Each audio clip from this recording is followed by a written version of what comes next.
Hello students, welcome to my YouTube channel Bright Future. Friends, आज का ये video उन सभी विद्यार्थियों के लिए है जो बिहार पॉलिटेक्निक प्रवेश परीक्षा की तैयारी कर रहे हैं। तो फ्रेंड्स, जैसा कि आप लोग जानते ही होंगे कि बिहार पॉलिटेक्निक और पैरामेडिकल की एग्ज़ाम जो 9 और 10 जुलाई को होने वाली थी, उसको एक्सटेंड करके 30 और 31 जुलाई को कर दिया गया है। तो फ्रेंड्स, एग्ज़ाम की डेट बढ़ जाने से आप लोगों को प्रवेश परीक्षा की तैयारी के लिए और वक्त मिल गया है, जिससे कि आप अपनी तैयारी को और अच्छे से कर सकें। फ्रेंड्स, मैं आप लोगों की तैयारी को और बेहतरीन बनाने के लिए हर रोज़ मैं आप लोगों के लिए इम्पोर्टेंट क्वेश्चन का वीडियो प्रोवाइड कराती रहूँगी। तो फ्रेंड्स, आज का ये जो वीडियो है केमिस्ट्री से है। केमिस्ट्री से इम्पोर्टेंट क्वेश्चन का सिलेक्शन किया गया है और ये है जो प्रैक्टिस सेट 1 है। इसी तरह आप लोगों को हर रोज़ आज प्रैक्टिस सेट 1 है, प्रैक्टिस सेट 2, 3 ऐसे करके आगे प्रोवाइड कराया जाएगा। आज केमिस्ट्री से है, हर विषय से वीडियो बनाया जाएगा और क्वेश्चन वीडियो में जो क्वेश्चन रहेगा वो इम्पॉर्टेंट रहेगा। तो फ्रेंड्स, आप लोग वीडियो को स्किप ना करें, शुरू से अंत तक देखें और हर एक क्वेश्चन को समझने का प्रयास करें। और अगर समझ में ना आए तो उसको सीधा रट लें, क्योंकि वैसे क्वेश्चन है जो एग्ज़ाम में आने की इसकी प्रबल संभावना है। तो फ्रेंड्स, चलिए हम बिना देर के हुए अपने क्वेश्चन को देखते हैं। तो फर्स्ट क्वेश्चन क्या कह रहा है? फर्स्ट क्वेश्चन में कह रहा है कि मैग्नीशियम को हवा में जलाना है। मैग्नीशियम को हवा में जलाना क्या है? तो मैग्नीशियम को हवा में जलाना ऊर्ध्वापातन है? नहीं, ऊर्ध्वापातन नहीं। ऊर्ध्वापातन किसे कहते हैं? जब कोई ठोस रहता है जो बिना द्रव में बदले ही गैस के रूप में परिवर्तित हो जाता है, उसे ऊर्ध्वापातन कहते हैं। तो मैग्नीशियम को जलाने से तो ऐसा होता नहीं, तो ऊर्ध्वापातन नहीं है। ये भौतिक परिवर्तन है, तो ये भौतिक परिवर्तन भी नहीं है। तो ये मैग्नीशियम को हवा में जलाना क्या है? तो ये रासायनिक परिवर्तन है। तो इसका राइट आंसर क्या हो जाए? ऑप्शन सी हो जाएगा। अब अगला क्वेश्चन को देखते हैं। क्वेश्चन नंबर 2, बेरियम किस तत्व को उसके सल्फेट से विस्थापित कर सकता है? तो बेरियम, तो देखिए यहाँ हाइड्रोजन को तो नहीं कर सकता है, ये सोडियम को उसके सल्फेट से विस्थापित कर सकता है। अगर हम सोडियम को यानी कि सोडियम सल्फेट की अभिक्रिया बेरियम से कराएंगे तो ये उसको सोडियम सल्फेट को विस्थापित करके सोडियम सल्फेट से सोडियम को विस्थापित करके वो खुद क्या बना लेगा? बेरियम सल्फेट बना लेता है। तो है जो बेरियम है जो सोडियम को विस्थापित कर देता है उसके सल्फेट से। तो इसका राइट आंसर हो जाएगा ऑप्शन बी, सोडियम। अब अगला क्वेश्चन को देखते हैं। क्या कह रहा है अगला क्वेश्चन? कह रहा है कि जब नीले रंग के कॉपर सल्फेट क्रिस्टल को गर्म किया जाता है तो एक सफ़ेद रवाहीन ठोस मिलता है, वह सफ़ेद ठोस है। तो यहाँ पे कह रहा है कॉपर सल्फेट क्रिस्टल, यानी कि इसमें पानी का कुछ अंश मिला हुआ रहेगा। कॉपर सल्फेट क्रिस्टल का देखिए ये होता है फॉर्मूला CuSO4O4 × 5H2O। तो जब कह रहा है कि जब इसको गर्म किया जाता है तो एक सफ़ेद रवाहीन ठोस मिलता है। तो जब इसको हम लोग हीट करेंगे तो ये है जो पानी को अलग कर देता है और कॉपर सल्फेट खुद अलग हो जाता है। एक ठोस रवाहीन के रूप में कॉपर सल्फेट अलग हो जाता है, CuSO4 अलग हो जाता है और इसमें पानी जो है जो 5 भाग इसका अलग हो जाता है, 5H2O। जब इसको हम हीट करेंगे CuSO4 × 5H2O को, तो ये कॉपर सल्फेट प्लस 5H2O का निर्माण करता है। और ये जो कॉपर सल्फेट होता है वो सफ़ेद कलर का होता है और रवाहीन ठोस होता है और ये अक्रिस्टलीय होता है। कैसा होता है? अक्रिस्टलीय। तो इसमें क्या कौन सा ऑप्शन सही हो जाएगा? Option C, CuSO4। वह सफ़ेद ठोस कौन होगा? तो कॉपर सल्फेट होगा। इसका राइट आंसर हो जाएगा ऑप्शन सी। अब अगला क्वेश्चन को देखते हैं। क्वेश्चन नंबर 4 कह रहा है कि एल्युमिनियम वायुमंडल में ऑक्सीजन के संपर्क में आने के बाद Al2O3 बनाता है, यह घटना है। तो जब एल्युमिनियम है जो वायुमंडल में ऑक्सीजन के संपर्क में आता है, O2 के संपर्क में आता है, तो वो एल्युमिनियम ऑक्साइड बनाता है। तो यह घटना है। तो यह घटना है जो संक्षारण है, यानी कि जब एल्युमिनियम है जो वायुमंडल में O2 के संपर्क में आता है तो वह संक्षारित हो जाती है। तो इस कौन सी घटना कहलाएगी? संक्षारण घटना के कारण वह अपना एल्युमिनियम ऑक्साइड का निर्माण करती है। तो इसका राइट आंसर हो जाएगा ऑप्शन बी, संक्षारण। क्वेश्चन नंबर 5 क्या कह रहा है कि पाचन में मदद करने वाला अम्ल है। तो पाचन में कौन सा अम्ल मदद करता है? सिट्रिक अम्ल? तो नहीं, ये नहीं। एमिनो अम्ल भी नहीं, ये एसिटिक अम्ल भी नहीं। कौन सा अम्ल? हाइड्रोक्लोरिक अम्ल है जो पाचन में मदद करता है। अब अगला क्वेश्चन को देखते हैं। क्वेश्चन नंबर 6 क्वेश्चन नंबर 6 में कह रहा है कि दंतमंजन में उपस्थित रासायनिक यौगिक है। पूछ रहा है कि दंतमंजन में कौन सा रासायनिक यौगिक उपस्थित रहता है। तो दंतमंजन में है जो क्षारीय कैल्शियम फॉस्फेट उपस्थित रहता है। इसका राइट आंसर हो जाएगा ऑप्शन बी, क्षारीय कैल्शियम फॉस्फेट। अब अगला क्वेश्चन देखते हैं, क्वेश्चन नंबर 7 कह रहा है कि आगरा में ताजमहल का रंग किसके कारण परिवर्तित हो गया। तो आगरा का ताजमहल का रंग है वो दिन प्रतिदिन है जो परिवर्तित होते जा रहा है। तो किसके कारण? अम्ल वर्षा के कारण। अम्ल वर्षा में क्या उपस्थित रहता है?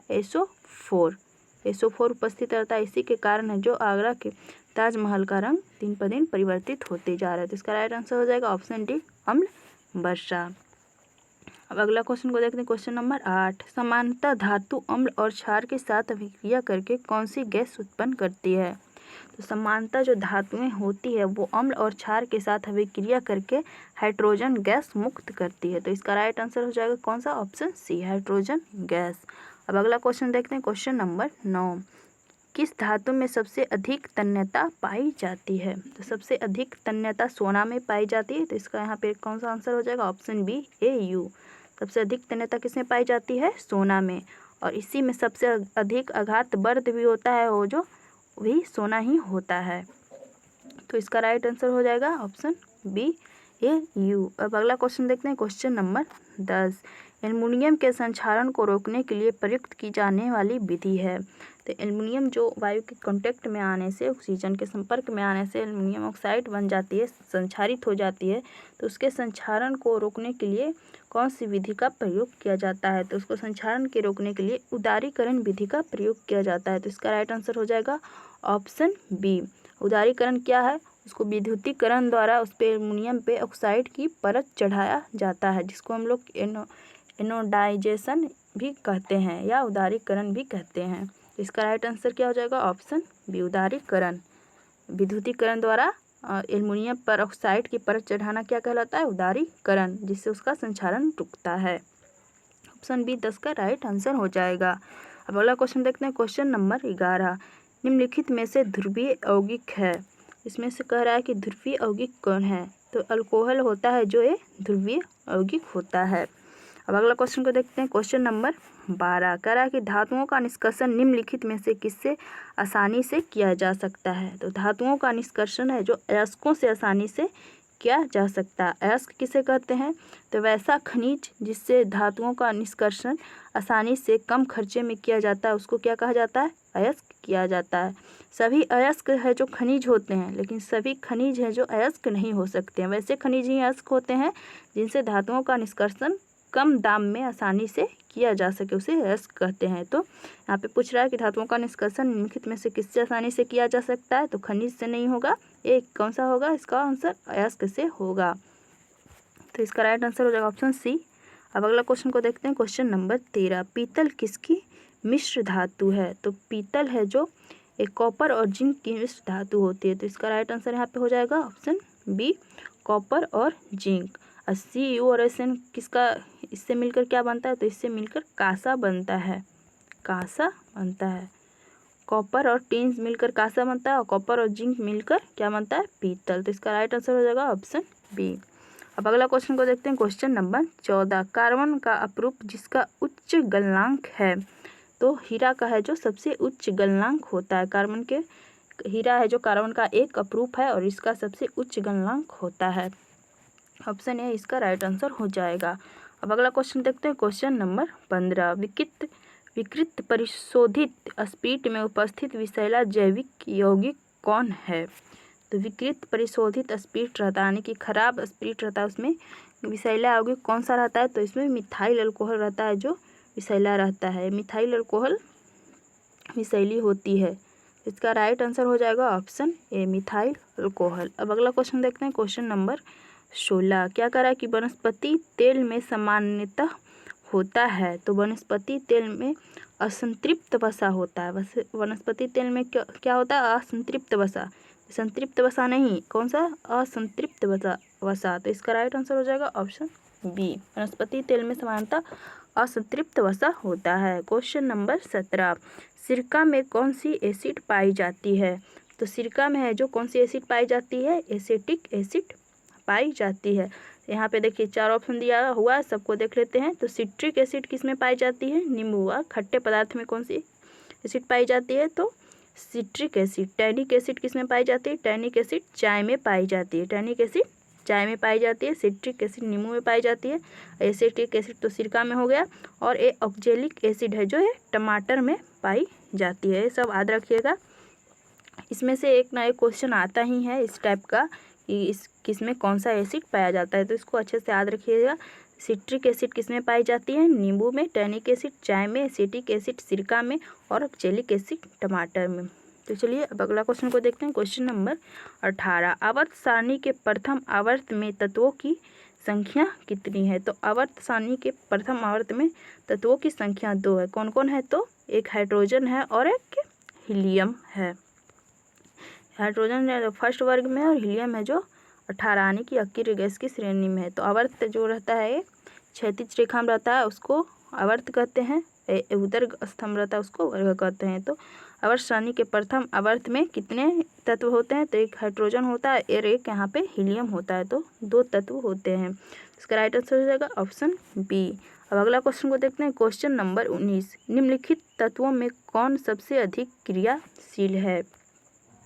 तो इस जो सोडियम दिया हुआ है, लिथियम, कैल्शियम, पोटेशियम, ये चारों में सबसे अधिक क्रियाशील कौन है? तो ये चारों में सबसे अधिक क्रियाशील पोटेशियम होता है। तो इसका राइट आंसर हो जाएगा ऑप्शन डी। अब अगला क्वेश्चन देखते हैं। क्वेश्चन नंबर 20, आवर्त सारणी में वर्ग 2 के तत्व क्या कहलाते हैं? तो आवर्त सारणी में वर्ग 2 जैसे उदर स्तंभ रहता है वर्टिकल लाइन उसको वर्ग कहते हैं और ऐसे क्षैतिज जो रहता है हॉरिजॉन्टल उसको क्या कहते हैं? आवर्त कहते हैं। तो कह रहा है कि आवर्त सारणी के वर्ग 2 में मान लिया फर्स्ट वर्ग हो जाएगा 2, तो इसको वर्ग 2 के तत्व क्या कहलाते हैं? तो वर्ग 2 के जो तत्व है वो क्षारीय मृदा धातु कहलाते हैं और ये वर्ग 1 के है जो क्षारीय धातु कहलाते हैं। वर्ग 18 के तत्व क्या कहलाते हैं? अकीय तत्व के श्रेणी में आते हैं। वर्ग 17 के हैलोजन। तो क्षारीय मृदा धातु वर्ग 2 के तत्व कहलाते हैं। क्षार धातु वर्ग 1 के तत्व। अकीय तत्व कौन कहलाते हैं? तो वर्ग 18 के हैलोजन वर्ग 17 के। तो यहाँ पे पूछ रहा है वर्ग 2 के तत्व क्या कहलाते हैं, तो यहाँ पे हो जाएगा आंसर इसका ऑप्शन डी क्षारीय मृदा धातु। अब अगला क्वेश्चन को देखते हैं। क्वेश्चन नंबर 21, एकल बंध वाले हाइड्रोकार्बन को क्या कहते हैं? तो एकल बंध वाले हाइड्रोकार्बन को कहते हैं संतृप्त हाइड्रोकार्बन। और एकल बंध वाले को कौन सा हाइड्रोकार्बन कहते हैं? संतृप्त हाइड्रोकार्बन। देखिए एकल बंध वाले हाइड्रोकार्बन का उदाहरण कौन हो गया? जैसे मीथेन CH4 एकल बंध वाले, तो ऐसा हाइड्रोकार्बन है संतृप्त हाइड्रोकार्बन है। अब अगला क्वेश्चन को देखते हैं। क्वेश्चन नंबर 22, तेलों के हाइड्रोजनीकरण में प्रयुक्त होने वाला उत्प्रेरक कौन है? तो तेलों के हाइड्रोजनीकरण में उपयुक्त होने वाला उत्प्रेरक रहता है जो निकेल रहता है NI। ये ऑप्शन सी इसका राइट आंसर हो जाएगा।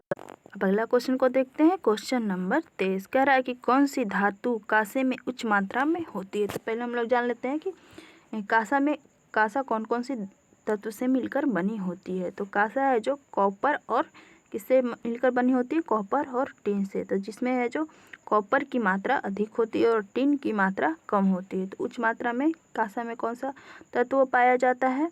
तो कॉपर पाया जाता है। ऑप्शन सी इसका राइट आंसर हो जाएगा। अगला क्वेश्चन को देखते हैं। Question number 24, plaster of Paris में जल मिलाने पर किसमें बदल जाता है? तो प्लास्टर ऑफ पेरिस में जब हम लोग जल मिलाते हैं तो ये जिप्सम में बदल जाता है। प्लास्टर ऑफ पेरिस का फॉर्मूला क्या होता है? CaSO4 × ½ यानी कि कैल्शियम सल्फेट का आधा होता है जो जल होता है। इसका जब 2 भाग रहेगा, ये 1 भाग है तो आधा भाग जल है, इसका जब 2 भाग रहेगा तो ये 1 भाग जल हो जाएगा यानी कि CaSO4 × 2 तो रहेगा कैल्शियम सल्फेट का 2 भाग तो जल का 1 भाग यानी कि कैल्शियम सल्फेट के भाग जितना भाग रहता है उसका आधा जल रहता है। तो इसका जनरली फार्मूला क्या हो जाता है? प्लास्टर ऑफ पेरिस का फार्मूला क्या होता है? CaSO4 × ½ जब इसको गर्म किया जाता है तो क्या बन जाता है? जिप्सम बन जाता है। क्या बन जाता है? CaSO4 × 2H2O में परिवर्तित हो जाता है। तो प्लास्टर ऑफ पेरिस को गर्म करने पर कौन सा किस में बदल जाता है? तो जिप्सम में बदल जाता है। CaSO4 × 2H2O में बदल जाता है। तो इसका राइट आंसर हो जाएगा ऑप्शन सी जिप्सम। अगला क्वेश्चन को देखते हैं। क्वेश्चन नंबर 25, निम्न में से कौन एल्काइन है? तो इसमें से एल्काइन एक क्या कौन कौन सा होता है? एक एल्केन होता है, एल्कीन होता है और एल्काइन होता है। तो एल्काइन कौन है इसमें? तो इसमें देखिए एल्काइन है जो ऑप्शन बी हो जाएगा C5H8। तो पहले इसका फार्मूला जान लेते हैं कैसे एल्केन, एल्कीन और एल्काइन को पहचानते हैं। तो एल्केन का फार्मूला होता है CnH2n+2 और एल्कीन का होता है CnH2n और एल्काइन का क्या होता है CnH2n-2। तो यहाँ पे क्या पूछ रहा है कि निम्न में कौन एल्काइन है? तो यहाँ पे देखिए C4H2 यानी कि n यहाँ पे 4 है तो 2n किया हुआ यानी कि ए है जो कौन सा है? एल्कीन है। और यहाँ सेकेंड में देखिए C5H8 है तो n है जो 5 है तो उससे 2 से गुणा करेंगे तो 5 दूनी 10। तो यहाँ पे 2 माइनस किया हुआ है तो ये कौन सा हो जाएगा? ए हो जाएगा जो एल्काइन हो जाएगा। तो इसमें एल्काइन ही पूछ रहा है तो एल्काइन कौन हो जाएगा? C5H8। इसका राइट आंसर हो जाएगा ऑप्शन बी। अब अगला क्वेश्चन देखते हैं, क्वेश्चन नंबर 26। निम्नलिखित यौगिक में से किसमें विद्युत संयोजी बंध है? तो कौन सा इसमें किसमें विद्युत संयोजी बंध है? तो ये सोडियम क्लोराइड में है जो विद्युत संयोजी बंध है। तो इसका राइट आंसर हो जाएगा ऑप्शन बी सोडियम क्लोराइड। अब अगला क्वेश्चन को देखते हैं, क्वेश्चन नंबर 27। कह रहा है कि लाल दवा जो कीटाणुनाशक के रूप में प्रयुक्त होती है वह है। तो पोटेशियम परमैंगनेट का उपयोग हो जाता है जो कीटाणुनाशक के रूप में होता है और इसका कलर कैसा होता है? लाल रंग का होता है। तो इसका राइट आंसर हो जाएगा पोटेशियम परमैंगनेट। अब अगला क्वेश्चन देखते हैं, क्वेश्चन नंबर 28। यूरिया में नाइट्रोजन की प्रतिशत मात्रा कितनी होती है? तो यूरिया में नाइट्रोजन की प्रतिशत मात्रा ऐसे पॉइंट में नहीं रहेगा तो 46% होती है, यहाँ पे दिया हुआ है। तो इसका राइट आंसर ऑप्शन सी 46.67% होता है यूरिया में नाइट्रोजन की मात्रा। देखिए यूरिया का फार्मूला क्या होता है? NH2CONH2। ये भी फार्मूला भी याद रखिएगा, ये भी पूछ सकता है एग्जाम में। तो इसका राइट आंसर हो जाएगा यूरिया में नाइट्रोजन की प्रतिशत मात्रा 46.67%। हम अगला क्वेश्चन देखते हैं, क्वेश्चन नंबर 29। क्लोरीन किस विधि से बनाई जाती है? तो क्लोरीन है जो डिकन विधि से बनाई जाती है। हैबर विधि से किसका निर्माण किया जाता है? अमोनियम का निर्माण किया जाता है हैबर विधि से। किसका? अमोनियम का। और डिकन विधि से किसका? डिकन विधि से क्लोरीन का निर्माण किया जाता है। अब अगला क्वेश्चन को देखते हैं, क्वेश्चन नंबर 30। ये है आज का लास्ट प्रश्न। क्या कह रहा है कि वे पदार्थ जो उत्प्रेरक की शक्ति को बढ़ा देते हैं कहलाते हैं। तो उत्प्रेरक के पहले क्या होता है इसको समझेंगे। जब किसी भी अभिक्रिया में रासायनिक अभिक्रिया में उसके रासायनिक अभिक्रिया के दर को बढ़ा दे या घटा दे उसको ही उत्प्रेरक कहते हैं। तो वैसा उत्प्रेरक जो वैसा पदार्थ जो उत्प्रेरक की शक्ति को बढ़ा दे यानी कि अभिक्रिया की दर को बढ़ा दे उसको क्या कहते हैं? तो उसको क्या कहेंगे? उत्प्रेरक वर्धक कहेंगे। तो इसका राइट आंसर हो जाएगा ऑप्शन सी। वैसे वे पदार्थ जो उत्प्रेरक की शक्ति को बढ़ा दे उसे उत्प्रेरक वर्धक कहेंगे। दोस्तों ये आज का लास्ट प्रश्न था। ये 30 प्रश्न थे केमिस्ट्री के जो सभी इम्पोर्टेंट थे, इसलिए इसको अच्छे से याद कर लें। इसमें से कम तो 2-3 प्रश्न अवश्य ही बिहार पॉलिटेक्निक और पैरामेडिकल के एग्ज़ाम में पूछी जाएगी। तो फ्रेंड्स अगर वीडियो अच्छा लगे तो वीडियो को लाइक कर लें और हमारे चैनल पर नए हैं तो चैनल को सब्सक्राइब कर लें और बेल आइकन को भी प्रेस कर लें जिससे हर एक नई वीडियो का नोटिफिकेशन आपको मिलती रहेगी। देखने के लिए थैंक यू।